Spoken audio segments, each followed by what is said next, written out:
Norton, Chairman DeFazio, Ranking Member Davis, members of the subcommittee. Thank you for having me here to testify today. My name is Matt Condron, and I am the Secretary-Treasurer of Teamsters Local 3D4 out of Norristown, Pennsylvania.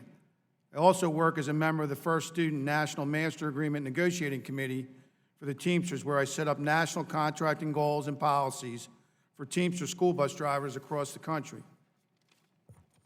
I am honored to be here today to convey the safety concerns of the more than 30,000 school bus drivers, monitors, and mechanics we represent. These hardworking men and women who I've had an honor of representing for over 18 years need your help to make their industry and their jobs safer. Federal laws and regulations do almost nothing to help school bus drivers. Once a school bus comes off the manufacturing line, there are no federal rules requiring that it be kept in a safe working condition.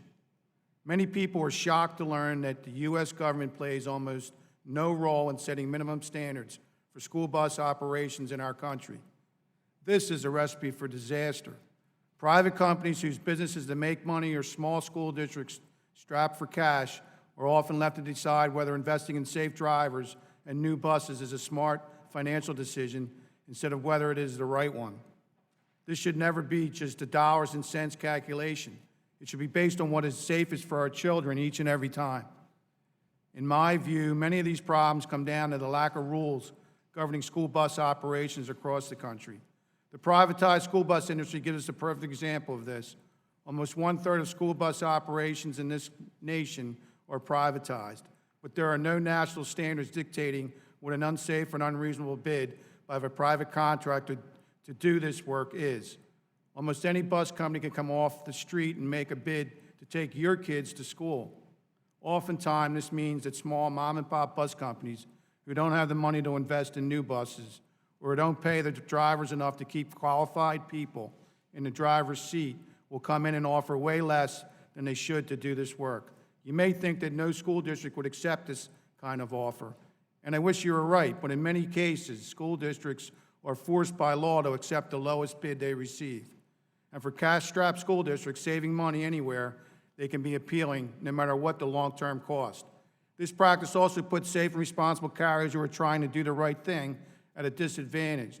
Unionized carriers who are forced to take care of their buses and reward safe drivers are punished for making those investments.